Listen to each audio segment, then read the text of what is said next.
Il est 7h, vous écoutez le 102.3 FM Radio Centre-Ville à Montréal.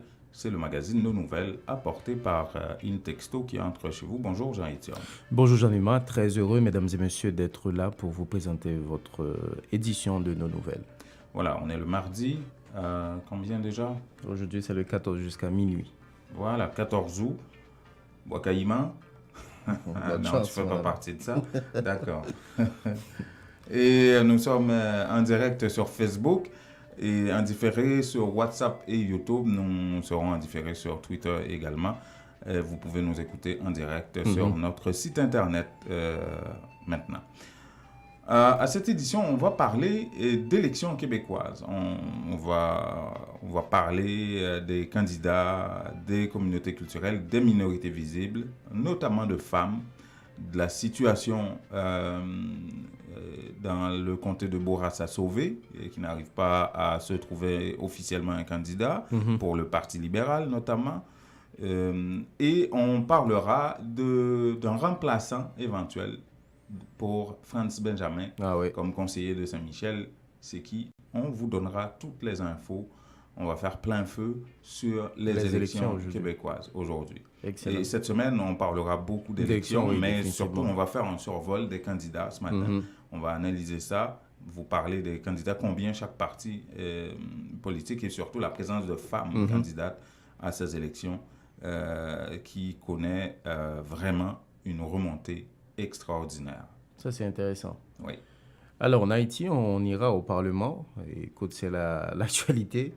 Cette fois, c'est Yves Duprat, le député de Port-de-Paix. Port-de-Paix? Oui, de Port-de-Paix, qui est sorti pour critiquer le président du bloc majoritaire qui, selon lui, ment au Premier ministre quand il lui fait croire que vous aurez un vote. On a 50 députés qui seraient favorables à voter. Il y en a un qui dit, le député Forestal, qui disait que le bloc n'existait plus, selon lui. Oui. Mais il y a un autre membre du bloc qui dit c'est juste 15 députés qui ont claqué la porte sur 60. Justement. Et là-dessus, il invite M. Seyan à vraiment dégager une majorité. Il lui dit, vous êtes grand, vous avez de la maturité politique. Si vous voulez vraiment passer au Sénat, vous savez ce qu'il faudrait faire. On nage dans du n'importe quoi, là. Bien sûr. On ne sait pas où on va. Absolument. Patrice Dumont, sénateur de l'Ouest, qui est clair, il va voter contre Jean-Henri Seyan. Il va nous expliquer pourquoi dans le journal. Alors que le député Jean-Wenel Senatus pense que M. Seyan a une chance de jusqu'à 70% de réussir à passer l'étape du Parlement. Et lui, il dit qu'il n'a pas encore définitivement pris la décision, mais il serait favorable à un vote de confiance pour M. Seyan. Vous aurez d'autres informations, mesdames et messieurs. Restez avec nous. Surtout, vous aurez ce rapport. On va vous parler de ce rapport publié concernant le scandale de kit scolaire l'année dernière. Ça fait un an à peu près, cette affaire-là? Absolument. La Cour supérieure des comptes a livré son rapport. Vous aurez des détails là-dessus. Mais personne ne sera arrêté. On va voir.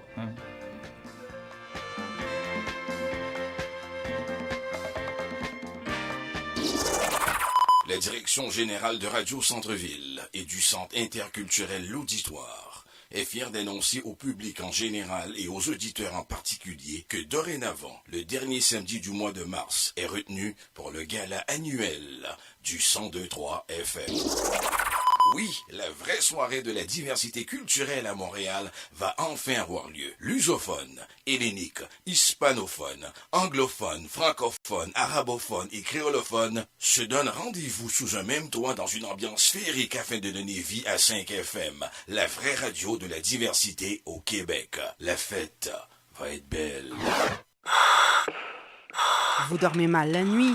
Votre matelas vous donne des maux de dos?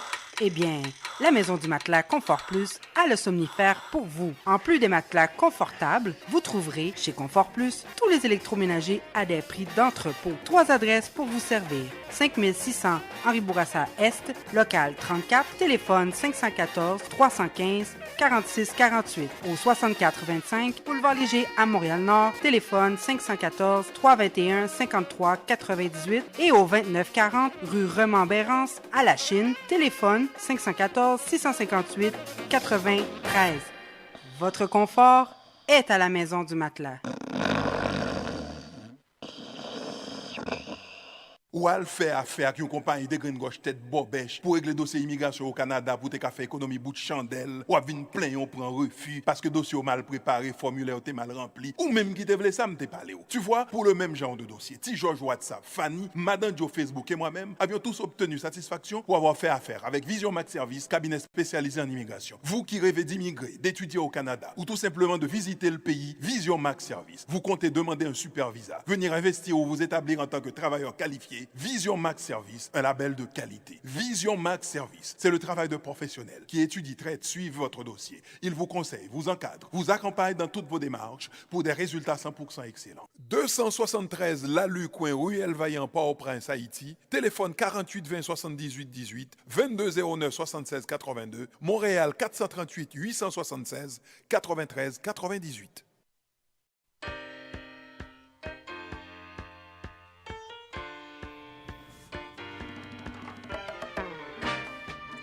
Voilà, il est 7h06. Ouais. Vous écoutez le 102.3 FM, Radio Centre-Ville à Montréal. C'est le magazine. Ça, on ne pouvait pas l'éviter. Oh là là là là. Le magazine de nouvelles.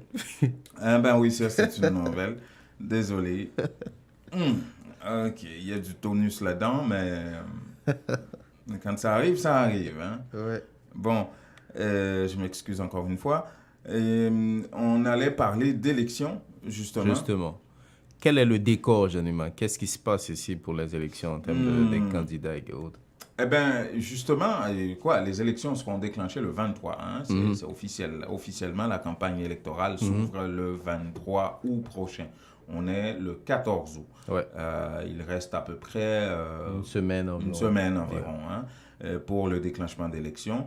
Et d'abord, on va regarder ces élections-là avec un œil minorité visible, communauté culturelle et des choses comme ça.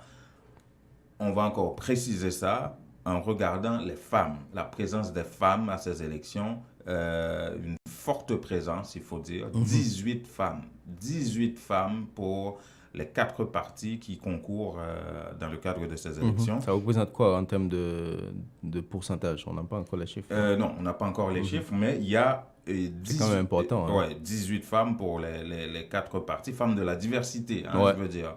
Pas des femmes québécoises d'origine, là.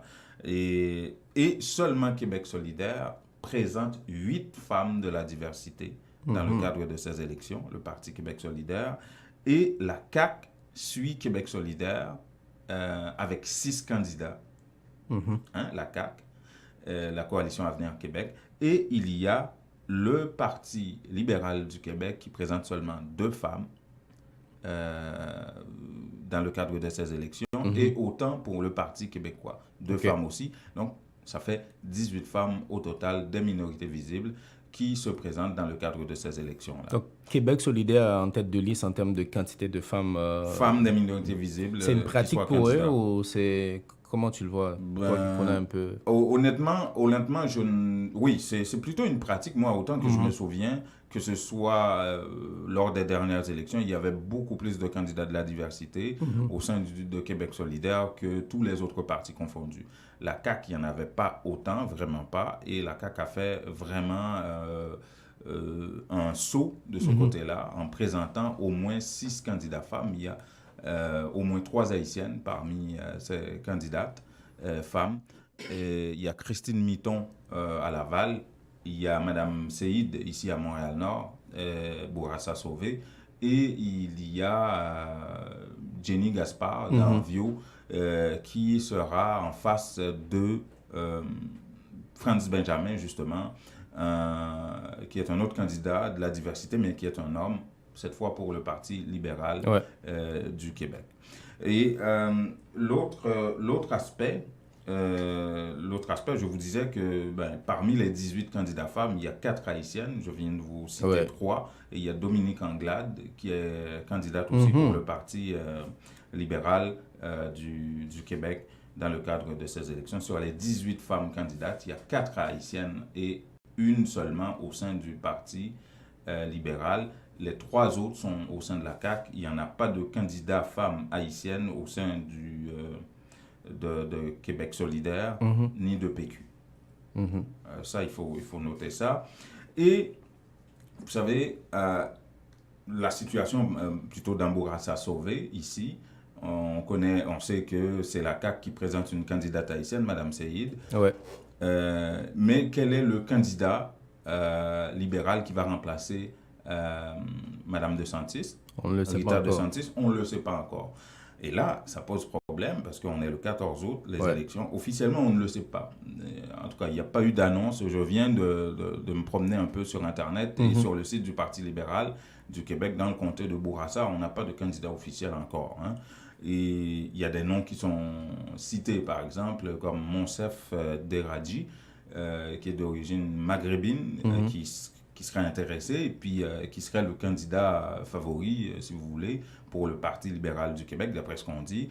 Et il y a une conseillère d'arrondissement au niveau de Montréal-Nord, Chantal Rossi, qui s'intéresse à devenir candidate aussi. Elle est d'origine italienne. Et jusqu'à présent, on n'a pas pris une décision. Il va falloir attendre encore quelques jours. Là, on est quand même à une semaine environ. Oui, on a une semaine, mais écoutez, les dés sont pipés là, depuis quelques temps. Là, il ne reste pas beaucoup de temps. Là, on est vraiment en retard par rapport à Bourassa Sauvé. Du côté du Parti libéral du Québec, le premier ministre Couillard va devoir prendre une décision au final là, de ce côté-là. On l'attend.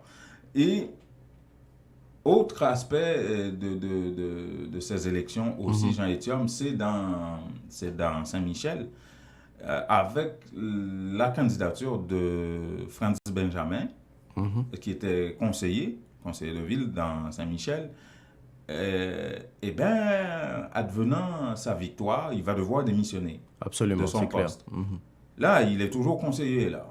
Ne vous méprenez pas, il est toujours conseiller, il n'a pas démissionné, il travaille comme conseiller, même s'il est candidat pour le Parti libéral. Il s'en va en élection, mais il est conseiller, là. Il a son poste, il a été élu. Mais advenant une victoire, il va devoir démissionner, son poste sera vacant, il va devoir y avoir des partiels au niveau municipal. Et là, on sait déjà, on a au moins le nom d'un candidat qui serait intéressé. Oui, absolument. C'est l'actuel attaché politique de David Hurtel, le député sortant de Viau et qui est ministre de l'Immigration. Il s'appelle Réginald Pierre. Hier, il a rendu public une lettre d'intention de ce côté-là et Intexto a obtenu une copie de ça. Vous pouvez aller lire plus amplement sur notre site internet un article qu'on a publié hier sur le sujet. Et Réginald Pierre se dit très intéressé à devenir candidat dans le cadre de ses partiels pour devenir... Il est d'origine haïtienne. Ah oui, il n'y a pas plus haïtien que Réginald Pierre, qui est actuel conseiller... attaché politique plutôt de David Hurtel, attaché politique du député, mais pas du ministre. Il a un chapeau de ministre, mais il s'occupait beaucoup plus des questions liées à l'immigration sociale, des choses comme ça, au bureau de comté du député de Viau, David Hurtel, et il annonce du coup qu'il quitte ses fonctions d'attaché politique d'ici le 30 septembre prochain pour éventuellement devenir candidat au niveau municipal et tout ça. C'est qui Réginald Pierre, il a un bac en Sciences Po, il travaille beaucoup comme bénévole dans le quartier, il s'implique un peu partout et depuis 5 ans, il jouait ce rôle d'attaché politique du député. Voilà. Le décor est planté. Oui, pour les élections. Et on ne finira pas de parler d'élections cette semaine. Cette semaine, on reviendra sur vous vous souvenez qu'on avait parlé au tout début de cette émission de cette proposition de loi du PQ. On avait même diffusé un reportage. On va devoir revenir sur cette question parce que c'est une question qui est de retour dans l'actualité et ça fera partie de la campagne électorale. Sur les ondes de Radio-Canada, la semaine dernière, Dominique Anglade, la vice-première ministre, on lui a posé la question, est-ce qu'il faudra une loi pour forcer les sociétés d'État à avoir des gens des communautés culturelles dans leur CA? Elle a dit, on n'est pas rendu là, mais je crois qu'une loi, ça serait intéressant, ce n'est pas à exclure.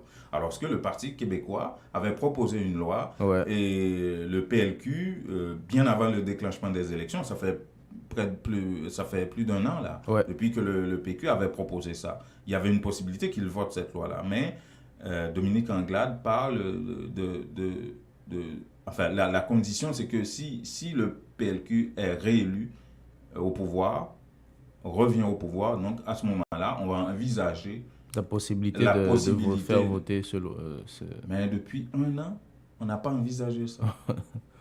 Ben c'est là, on espère, c'est pas juste. Alors, qu'est-ce que comporte cette loi? C'était quoi la réaction d'un peu tout le monde en début d'année par rapport à ça? Cette semaine, on reviendra sur cette question pour parler de cette loi proposée par le Parti québécois en faveur de l'employabilité de la diversité de manière générale au sein de la fonction publique. Et c'est quoi la situation de l'employabilité au sein de la fonction publique? La présence des minorités visibles, notamment les hauts cadres des minorités visibles, est-ce qu'ils font partie des conseils d'administration ou des sociétés d'État? Combien? Il y en a sur 250, je me souviens que Rita DeSantis, la députée sortante, avait bien précisé, sur près de 250, il y en a seulement 5. Il y en a seulement 5. Les chiffres parlent de même. Ouais. Voilà. Donc, comme on promet aux auditeurs de revenir sur ces questions-là. On va aller chercher François. On va aller chercher François qui, justement, il va pas aimer.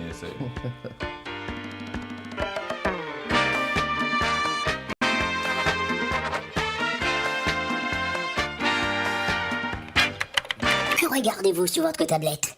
Une annonce incroyable. Réduction, rabais à gogo, prix PI. Cosmétique multi-ethnique à baisse ses prix et ça ne va pas s'arrêter. Les prix les plus bas. L'entrepôt des produits de beauté cite aussi de nouvelles promotions comme les tresses expression liquidées à seulement 4,25 $. Cosmétique multi-ethnique, une vaste sélection de styles, de marques et de types de produits de beauté en tout temps. Si vous trouvez moins cher ailleurs, Cosmétique multi-ethnique vous rembourse le double la différence. Cosmétique multi-ethnique 4290 et Bélanger à l'est du boulevard P9. Téléphone 514 89 549. J'adore Cosmétique multi-ethnique. La beauté à petit prix, ça marche. Voilà. On est de retour pour la suite de ce magazine Intexto. Nos nouvelles apportées par Intexto, dis-je bien. Et on veut retrouver François Jean-Denis. Il ne fait pas encore soleil dehors, mais toujours dans son cœur. Comment il va? Ça va bien, j'ai du mal. Et j'espère que Jean-Étienne va bien également. Oui, très bien. Ouais, je te confirme. Je te confirme. Oui.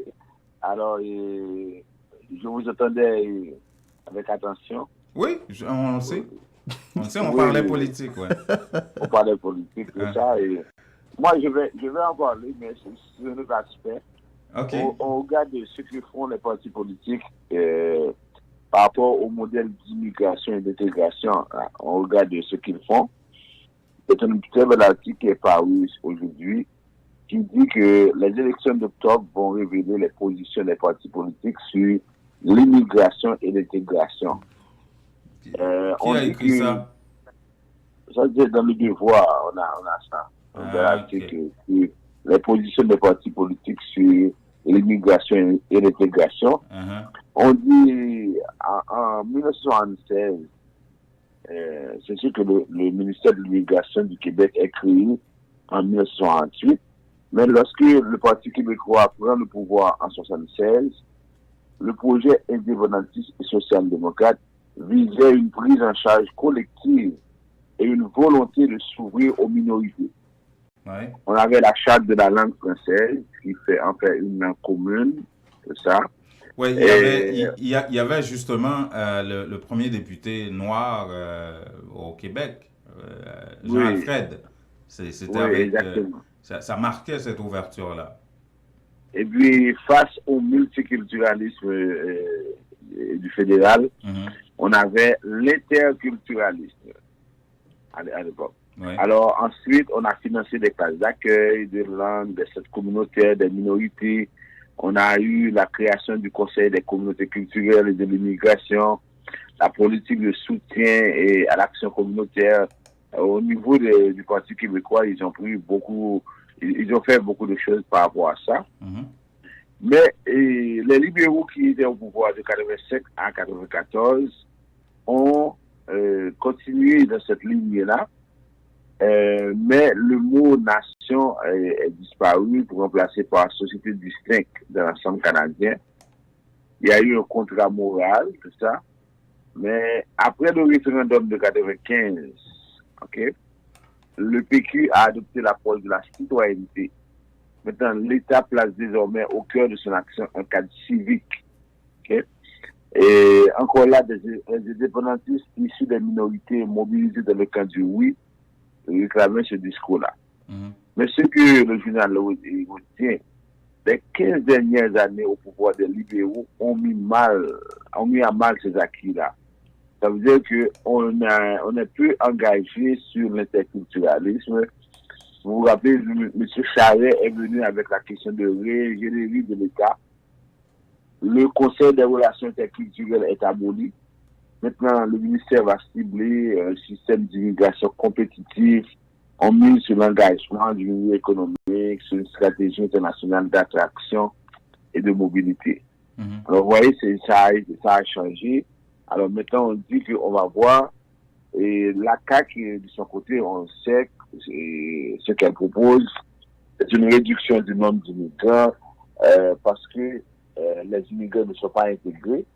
Alors, la position officielle de la CAQ, c'est que les libéraux ont fait venir beaucoup de gens et n'ont rien fait pour les intégrer. Alors, la CAQ dit, au lieu de faire venir des gens qui ne pourront pas être intégrés, tout ce qu'on va faire, c'est réduire le nombre et mettre plus de ressources. Ça va permettre à ce moment-là aux gens de pouvoir être intégrés. Bon, mais alors là, on a quand même un petit problème avec cette question-là, l'intégration. Les immigrants veulent s'intégrer. Ouais. Mais pour qu'ils s'intègrent, il faut que des portes soient ouvertes. Ouais. Les portes sont fermées. Où est-ce qu'ils veulent qu'on s'intègre? l'intégration passe par l'emploi. Je comprends pas. Bon emploi, Là encore, c'est un autre discours que je ne comprends pas. Oui, mais ça passe par l'emploi alors qu'ils sont venus, ils sont francophones. On leur demande d'apprendre une autre langue pour travailler. Non, on ne dit pas toute la vérité aux immigrants là. Non, voyons donc. C'est ça. Alors c'est ça pour le parti. Je voulais enchaîner avec ce que vous avez fait comme reportage sur les candidats. Ouais. Alors on voit que le Québec solidaire, oui, pour la question des gestion, oui, Québec solidaire fait vraiment un virage vers la minorité visible. Là, c'est sûr que on va voir beaucoup plus de candidats de minorités visibles à Québec solidaire. Bon, maintenant, Jenima, est-ce que toi, tu as une double citoyenneté ou une double... Secret professionnel. J'ai aucune idée. Si Haïti peut m'enlever ça, ben... Non. Est-ce que toi, tu as... Parce que si tu as la résidence aux États-Unis, alors hier, Donald Trump vient te frapper en plein cœur parce que là, désormais, pour les gens qui ont la double résidence aux États-Unis, au Canada, mais qui ont la double citoyenneté, là, ils devront payer plus d'impôts. Ils vont payer plus d'impôts? Ils vont payer plus d'impôts? Pourquoi? Oui, parce que maintenant, apparemment, il y avait un accord que les Canadiens qui sont résidents aux États-Unis ne payaient pas tout l'impôt qu'ils devaient payer. Alors, Donald Trump a mis fin hier à cette pratique-là. Ça veut dire que tous les gens qui ont des entreprises, qui sont résidents permanents aux États-Unis, je parle des citoyens canadiens ou des résidents permanents, ils devront maintenant vider les coffres de leur entreprise et payer beaucoup d'impôts afin d'éviter l'impôt américain, parce que maintenant on impose c'est sûr que c'est très technique, mais ce qui est noté, c'est que les gens qui sont résidents permanents aux États-Unis, pendant qu'ils sont ici au Canada, qui sont aussi résidents, ça veut dire que là maintenant, c'est comme si Donald Trump va leur faire payer plus d'impôts parce que c'est comme s'ils sont résidents, mais ils ne participent pas à la vie, ils ne contribuent pas à l'économie américaine, Oui, alors c'est ça. Ça veut dire que c'est ça que les gens doivent retenir. Mais ces cas-là sont surtout... Donald Trump veut surtout rechercher de l'argent entre les mains des entreprises, des propriétaires d'entreprises qui ont cette double nationalité ou bien cette double résidence. D'abord, je n'ai pas de résidence américaine. 2, je n'ai pas d'entreprise aux États-Unis. Mais une texto est internationale. Oui, absolument. Mais une texto ne paiera pas de taxe à Donald Trump. Je suis désolé, mon homme. Tu n'auras absolument même pas un rond. Bon, on passe à autre chose, parce que lui, il ne veut pas. Et Donald Trump a bien pris note.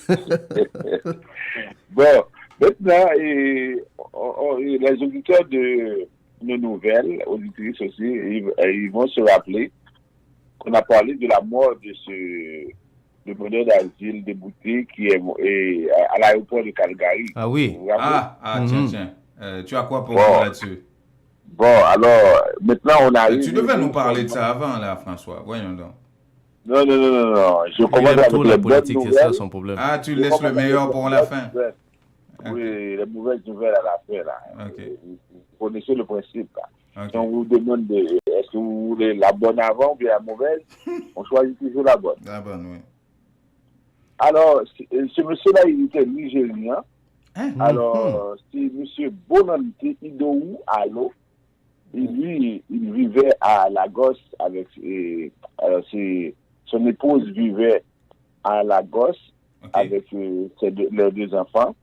Alors maintenant, elle demande des explications à Ottawa et ses avocats ont envoyé une requête pour qu'on puisse expliquer pourquoi le monsieur il est mort au moment où il allait prendre l'avion pour retourner. Parce que c'était un vol KLM en partant de Calgary pour Amsterdam.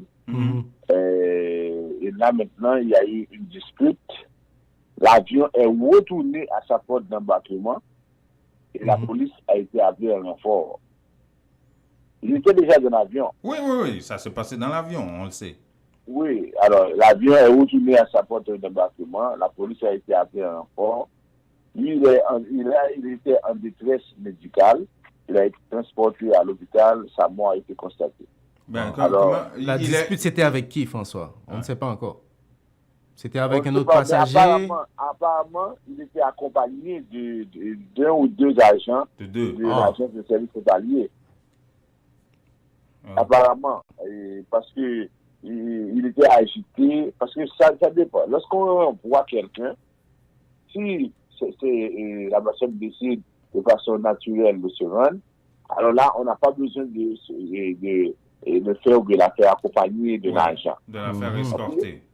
Oui, mais si on constate que c'est quelqu'un qui peut poser problème, alors maintenant, non seulement on va le faire accompagner, mais en même temps, pendant qu'il est dans l'avion, on va aussi, de certains cas, le menotter.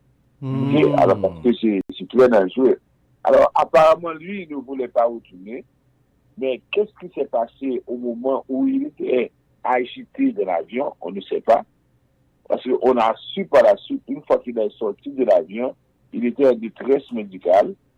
On l'a amené à l'hôpital et il est mort, on a constaté sa mort. Alors, ses avocats disent que ces choses-là ne devraient pas arriver ici au Canada. Ça pourrait coûter cher au gouvernement. Oui, alors... Mais est-ce qu'on sait pourquoi il était en train d'être déporté? C'est quoi l'affaire? Oui, vous voyez, déporté, c'est parce que apparemment il a déjà utilisé tous ses recours, il a fait une demande d'asile qui a été refusée, et puis c'est ça, il ne voulait pas, ce Nigérien ne voulait pas quitter. Alors, l'agence de service frontalier dit qu'elle n'a pas d'informations à donner, il suffit de poser des questions à la police de Calgary. Ah bon? Alors, oui, c'est la police de Calgary. Donc, qu'est-ce qu'on devrait comprendre, François, que ça venait de la police et pas des agents? Non, la police n'accompagne pas les gens à l'étranger, c'est les agents. Oui, mais la police a été appelée en renfort dans l'avion. Oui, la police, non, pas dans l'avion, parce qu'apparemment, la police a été appelée en renfort lorsqu'on a sorti, et puis là, j'ai l'impression que quelque chose s'est passé à ce moment-là. Peut-être qu'il a été brutalisé et c'est ce qui peut-être a causé sa mort. Là, on ne sait pas. Il y a une enquête qui est ouverte, mais cependant, ça fait mal, c'est triste. l'image du Canada est ternie quand vous déportez des gens comme ça. Parce que souvent, l'image qu'on a du Canada, c'est un pays ouvert qui va accueillir 10 000, 30 000 personnes à la frontière, même si on va envoyer 90%. Alors, lorsque ces choses-là arrivent, alors ça permet de voir la vraie réalité. Et c'est vraiment, c'est ça la réalité. Et on le sait, et comme on le dit toujours, c'est que les gens ne savent pas combien de personnes on retourne de façon systématique. Alors, c'est pas seulement les gens de la communauté haïtienne. Alors, il y a des débats qui se font de partout. Alors, c'est ça un peu la situation. Bon. Ok, François, merci. C'est correct. Oui, non, mais merci beaucoup, François. Et oui, tu nous as servi une bien mauvaise à la fin. Bon, oui, c'est ça. Les bonnes avant, les mauvaises à la fin. Salut, François. À demain. Ok, à demain. Psst, psst. Où est-ce que tu vas? Chérie, soit m'a font-il déplacer Laval pour mal faire un transfert. Qui compte t'as même aller encore si c'est pas Montréal dans Unitransfert? C'est ce qui fait que je me rends à Montréal. Mais à Montréal, il y a effectivement les 2 bureaux de la Unitransfert au 90-81 boulevard P9 et au 679 Jarry-Est, ainsi que plusieurs agents. Cependant, à Laval, où tu es là, nous avons le marché des Antilles au 1825 boulevard des Laurentides, au Caprice de Tous 195 boulevard Concorde-Est, marché Gagui 3673 boulevard d'Agenais-Ouest, à Saint-François-Laval, Alimentation Caraïbe au 7784 boulevard Lévesque-Est. Unitransfert chaque jour, plus proche de vous. Info 514 852 86 48.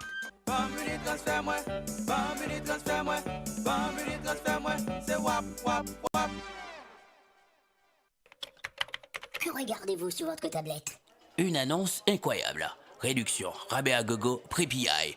Cosmética multi-ethnique à baisse ses prix et ça ne va pas s'arrêter. Les prix les plus bas. L'entrepôt des produits de beauté cite aussi de nouvelles promotions comme les tresses expression liquidées à seulement 4,25 $. Cosmética multi-ethnique, une vaste sélection de styles, de marques et de types de produits de beauté en tout temps. Si vous trouvez moins cher ailleurs, Cosmética multi-ethnique vous rembourse le double la différence. Cosmética multi-ethnique 42,90 et Bélanger à l'est du boulevard P9.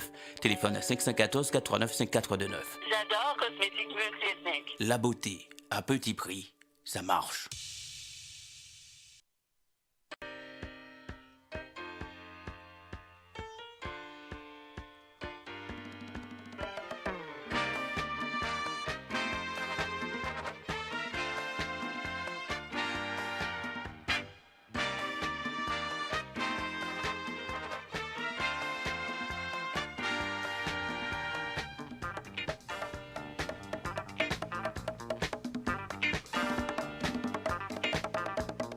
Voilà, 7h33 minutes, le 102.3 FM Radio Centre-Ville à Montréal. C'est le magazine Nos Nouvelles apporté par Intexto. Vous pouvez écouter ça sur intexto.ca, sur Facebook en direct maintenant et en différé sur WhatsApp et YouTube. Haïti maintenant. Ouais, beaucoup de mésententes au niveau du bloc majoritaire au Parlement. J'en ai marre. Cette fois, c'est Yves Duprat, député de Mont-Saint-Nicolas et de Port-de-Paix, qui dit à M. Séan, écoutez, il ne faut pas te laisser emballer par les promesses de vote qu'un certain nombre de députés pourraient vous offrir au niveau du bloc majoritaire. Il a même qualifié les responsables, les leaders de ce bloc de menteurs. On va l'écouter, il explique pourquoi. Ah là là. Comment président bloc là a parlé, tous ces mensonges, ces mentir d'abord. Je pense qu'il faut qu'on prenne leçon de passé, de ça qui s'est passé, son passé récent.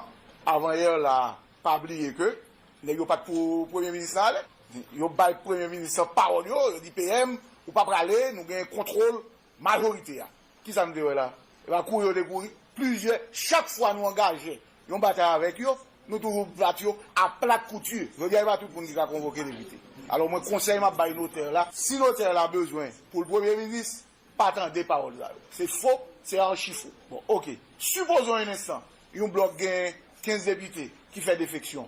C'est que le président a dit le matin. Pour qu'ils aient toute panique ça.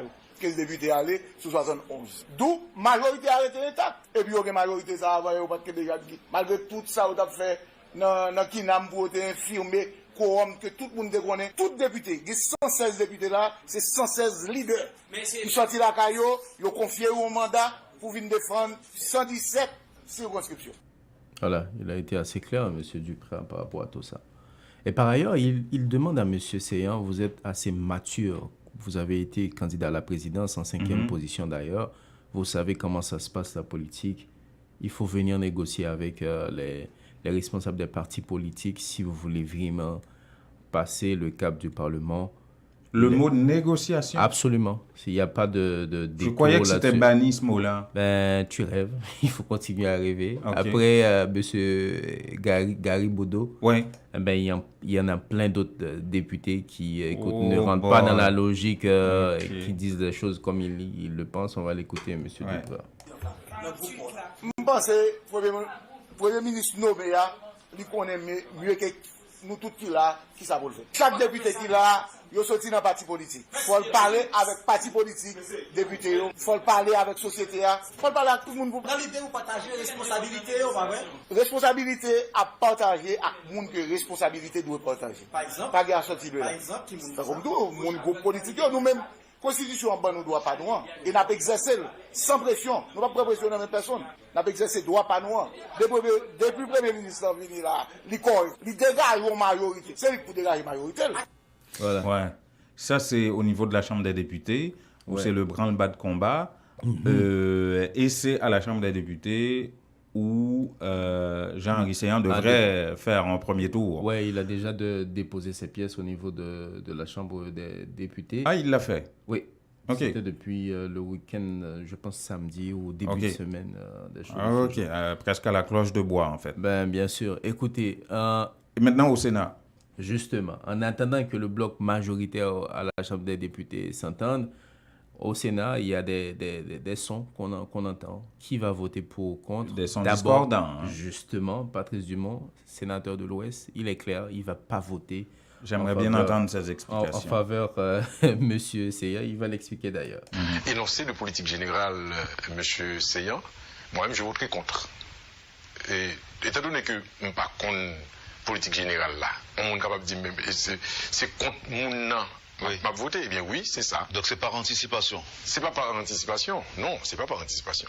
C'est par rapport à la vie politique de M. Seyan. Ce que je l'ai entendu dire pendant la campagne électorale, dans interview ici, interview là, ses prises de position en général, et quelques petits détails qui pourraient être considérés comme faisant partie de sa vie privée, mais c'est pas vie privée, c'est vie publique, et qui, pour moi-même, pas t'a doué inspirer un président dans le sens contraire. Voilà. Oh là là, qu'est-ce qu'il veut dire? On ne sait pas trop. Il n'a pas donné des précisions de quoi exactement il parle. Est-ce qu'il y a un problème personnel avec M. Seyan? On ne le sait pas, mais il dit que selon tout ce qu'on a comme dernière des interviews qu'il a données, il revient sur les élections. Jean-Henri Seyan, selon lui, devait être la dernière personne pour Jovenel Moïse à choisir pour devenir... C'est fort ça, mais c'est pas clair. C'est fort, mais c'est pas clair. Et de ce point de vue-là, je me demande pourquoi des gens décident de parler si c'est pas pour être clair. Ouais. Ben, c'est son point de vue en tout cas. C'était un peu... c'est un principe de base en matière de communication. Quand vous communiquez, dans quelle que soit la langue, votre objectif c'est de vous faire comprendre. Mais quand vous parlez d'acquis comme ça, là, bon... Peut-être qu'on devait le contacter ou écouter tous ses propos pour vraiment comprendre les choses. C'est ça. Pour Jean-René Senatus, c'est clair que pour lui, M. Seyan a 70% de chance, 70% de chance de passer au Sénat. Il dit lui-même serait prêt à voter, même s'il n'a pas encore pris la décision finale, mais pour le moment, il est beaucoup plus favorable à Jean-Henri Seyan. Lui aussi, il va expliquer pourquoi il pense que Jean-Henri Seyan pourrait être un bon Premier ministre. Moi, je pense que c'est un grand pile chance pour le passer au niveau Sénat. À quel pourcentage? Moi, je pense qu'il n'est pas de 60-70%. Et m'a expliqué. M'a dit, Seyan, moi, connais la supporté par un groupe qui est inscrit en le Sénat qui gagne 10 membres là-dedans. Il a besoin de 16 nègres pour le passer. Moi-même, beaucoup dit comment on va voter. Et contrairement à collègue moi, Patrice Dumont. Parce que Patrice Dumont dit qu'on va gagner ça. Et non, est-ce que nous avons gagné? il dit autorité bon menti. Même connaît côté le t'a parlé, on connaît ça le te dit. Nous vini nous dit bon moi même bonne vérité. Mais nous connaît dans énoncé politique générale yo qu'on y a menti qui bail parce que nous non pays côté toute bagaille là-dedans c'est priorité. Voilà, la priorité partout et M. Senatus qui serait prêt à voter favorablement, même s'il n'a pas encore officiellement dit ça, il dit que M. Séan a beaucoup de chances de passer au niveau du Sénat. Une autre personne qui se dit être prête à voter en faveur de M. Séan, c'est la députée de Jérémie, elle s'appelle Marie-Gladys Saint-Jean. Pour elle, ça devait être une formalité. Cependant, elle demande à M. Séan de respecter dans le choix de ses ministres le quota de 30%. Madame Saint-Jean, qui se dit... Ça, c'est une demande plus ou moins, pas plus ou moins, constitutionnelle et qui pourrait passer. C'est une façon la paix constituée, me dit, équipe gouvernementale là. Moi-même, moi, je suis féministe, moi, je dis ça, moi, revendique, moi, toujours agi en tant que tel. Donc, Constitution, il prévoit que y a un quota de 30% de femmes, au moins, dans tout espace côté monde, pour prendre décision qui pour engager la nation. Donc, notre quota, ma pétonne là. Donc, nous-mêmes, nous là pour nous veiller à ça, en tant que député, en tant que sénateur. Moi-même, pas ouais, qui raison qui t'a gagné pour que le Premier ministre réponde à tout ça, pour que nous pas voter. Aux personnes qui croient qu'il y a beaucoup de bouleversements et de divisions au sein de l'APH, Madame Saint-Jean, qui est aussi membre de l'APH, croit que, écoutez, il peut y avoir des petites chicanes internes, mais là, il n'y a pas moyen, ce n'est pas encore le temps de voir la chose de cette manière. D'ailleurs, l'APH doit se réunir, selon elle, très bientôt pour prendre une décision commune. On va l'écouter, Madame Saint-Jean. Donc, APH, à la vérité, que moi connais, il pas crasé. Bon, toute famille, toujours gagné de petits problèmes là-dedans. Et même langue nous avec dans nous, qui rentre dedans, bouche nous, rend nous compte que y a des problèmes. Mais cependant, moi, quoi, c'est un problème que APH gagne pour responsabilité pour les traiter dans le niveau bloc APH. C'est ça qui est à la base. Problème non li existait, mais dans la famille, n'a pas chita pour que nous résoudre problème non. Qui côté APH situé li, m'a dit que nous gagnons dans semaine qui venir là pour que nous réunis. Et c'est dans la réunion, nous toujours prenons décision. C'est après rencontre ça que APH a connaît qui position n'a pas gagné. Voilà. Bon, laissons la politique d'un côté pour parler de scandale. Vous vous souvenez, voilà un an. Corruption. Et omniprésente dans l'actualité de l'administration publique en Haïti. Et parmi tous les scandales qu'on connaît en Haïti tous les jours, il y avait le scandale des kits scolaires. Oui, ça fait un an, justement, c'était en août dernier. Et l'affaire était en enquête au niveau de la Cour supérieure des comptes et du contentieux administratif. Et là, la Cour le tribunal administratif vient de rendre son rapport. Est-ce qu'il y a des gens qui seront épinglés dans tout ça? Que dit le rapport? Mais ce qui est sûr, le rapport est clair qu'il y a eu beaucoup de malversations. Oui, ça, s'il n'y a pas de doute là-dessus. On écoute Diego Charles. Dans ce document d'une vingtaine de pages, les responsables de la CSCCA ont fait remarquer que l'acquisition de ces kits scolaires n'est autre qu'un détournement de fonds publics selon le principe de la spécialité budgétaire. Les enquêteurs de la Cour ont énuméré plusieurs cas d'irrégularités et anomalies qui prouvent leur dire, citant notamment le fait que les proformas comparatifs du projet ne sont pas authentiques et que le nom d'une entreprise a été utilisé à son insu pour monter l'un des dossiers. La CSCCA révèle également que la quantité des kits scolaires qui a été livrée est nettement supérieure à celle commandée et payée sans aucun avenant préalable entre le ministère des Affaires sociales et les fournisseurs concernés. En effet, 40 000 kits scolaires ont été réquisitionnés alors que 80 000, soit le double, ont été livrés. Fort de cela, les membres de la Cour expliquent n'être pas en mesure de confirmer la thèse de la surfacturation, mais estiment que tout porte à croire que les prix de ces intrants scolaires ont été effectivement surfacturés. Cet audit a permis de découvrir que l'acquisition des kits scolaires, pour laquelle un montant de peu plus de 95,4 millions de gourdes a été décaissé, n'était pas prévu dans la programmation du projet. Aussi, le montant cumulé 119 389 600 gourdes relatif aux 6 réquisitions du MAST pour l'acquisition des kits scolaires dépasse de loin les seuils de passation de marché public et les seuils d'intervention de la Commission nationale des marchés publics. La commission d'enquête révèle également n'avoir obtenu aucun document émanant de l'ex-ministre des Affaires sociales Roosevelt Bellevue sollicitant un passé outre du ministre de l'Économie et des Finances Jude Alix Patrick Salomon. En conclusion, la CSCCA confirme que l'acquisition des kits et le paiement des factures y relatives ont été effectués en marge des normes régissant la comptabilité publique ainsi que des lois et règlements relatifs à la passation de marchés publics. Dans ce dossier, la Cour tient pour responsable l'ex-titulaire du MAST Roosevelt Bellevue et l'administrateur du dit ministère ainsi que l'actuel ministre des Finances Jude Alix Patrick Salomon pour avoir autorisé le décaissement des fonds dans le cadre de cette affaire. La direction générale de Radio Centre-Ville et du Centre interculturel L'Auditoire est fière d'annoncer au public en général et aux auditeurs en particulier que dorénavant, le dernier samedi du mois de mars est retenu pour le gala annuel du 102.3 FM.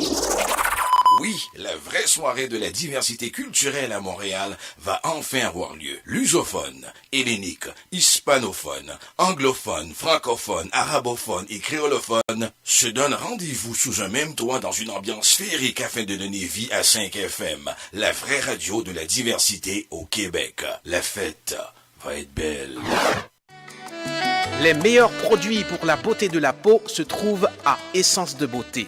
Aux 4 coins du monde, les produits Essence de Beauté vous rendront inévitablement splendide. Pour les acnés, peau sensible, peau sèche, peau grasse, Essence de Beauté. Avec les produits nettoyants, hydratants, revitalisants de Essence de Beauté, une visite s'impose aujourd'hui même au Petit Royaume de la Beauté, 7234 rue Saint-Hubert, au coin de Jean Talon à Montréal, ou encore composez le 514 273 56 66, New York, au 182 17 Jamaica Avenue, 718 454 1436. Ou al fait affaire avec une compagnie de graines gauche tête bobèche pour régler dossier immigration au Canada pour te faire économie bout de chandelle ou à venir plein on prend refus parce que dossier mal préparé, formulaire t'es mal rempli ou même qui te voulait ça me t'es parlé. Tu vois, pour le même genre de dossier, T. George WhatsApp, Fanny, Madame Joe Facebook et moi-même avions tous obtenu satisfaction pour avoir fait affaire avec Vision Max Service, cabinet spécialisé en immigration. Vous qui rêvez d'immigrer, d'étudier au Canada ou tout simplement de visiter le pays, Vision Max Service. Vous comptez demander un super visa, venir investir ou vous établir en tant que travailleur qualifié. Vision Max Service, un label de qualité. Vision Max Service, c'est le travail de professionnels qui étudie, traite, suivent votre dossier. Il vous conseille, vous encadre, vous accompagne dans toutes vos démarches pour des résultats 100% excellents. 273 Lalu Coin rue Elvaillant, Port-au-Prince, Haïti. Téléphone 48 20 78 18, 22 09 76 82. Montréal 438 876 93 98. Vous dormez mal la nuit? Votre matelas vous donne des maux de dos? Eh bien, la Maison du Matelas Confort Plus a le somnifère pour vous. En plus des matelas confortables, vous trouverez chez Confort Plus tous les électroménagers à des prix d'entrepôt. 3 adresses pour vous servir. 5600 Henri Bourassa Est, local 34, téléphone 514 315 46 48 au 6425 Boulevard Léger à Montréal-Nord, téléphone 514 321 53 98 et au 2940 rue Remembérance à La Chine, téléphone 514 658 93. Votre confort est à la Maison du Matelas. Psst, psst. Où est-ce que tu vas? Chérie, soit m'a font-il déplacer Laval pour mal faire un transfert. Qui compte t'as même aller encore si c'est pas Montréal dans Unitransfert? C'est ce qui fait que je me rends à Montréal. Mais à Montréal, il y a effectivement les 2 bureaux de la Unitransfert au 90-81 Boulevard P9 et au 679 Jarry-Est, ainsi que plusieurs agents. Cependant, à Laval, où tu es là, nous avons le marché des Antilles au 1825 Boulevard des Laurentides, au Caprice de Tous 195 Boulevard Concorde-Est, marché Gagui 3673 Boulevard d'Agenais-Ouest, à Saint-François-Laval, Alimentation Caraïbe au 7784 Boulevard Lévesque-Est. Unitransfert chaque jour, plus proche de vous. Info 514 852 86 48.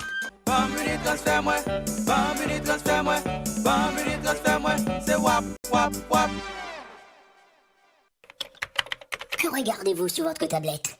Une annonce incroyable. Réduction, rabais à gogo, prix PI.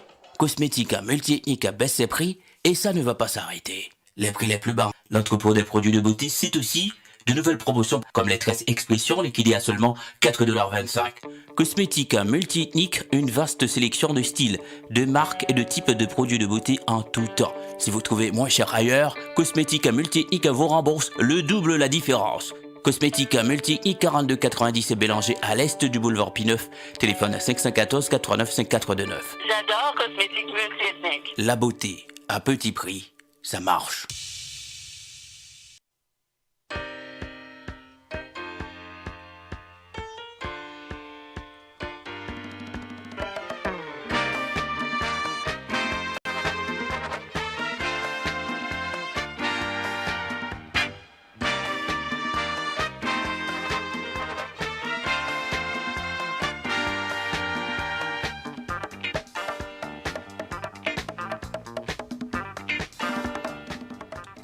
Voilà, 7h51, Jean-Étienne. C'est le magazine de nouvelles sur les ondes de Radio Centre-Ville, le 102.3 FM. Nous sommes également en direct sur Facebook et nous serons en différé sur WhatsApp, YouTube, sur Facebook. Merci à nos différents collaborateurs, Réseau Nord-Ouest, Nouvelle PAM et DJ Slim, Montréal Pluriel, et qui partagent, et les différents groupes comme Média Mosaïque, qui partagent cette émission régulièrement et qui permet à beaucoup de gens de nous suivre sur Internet.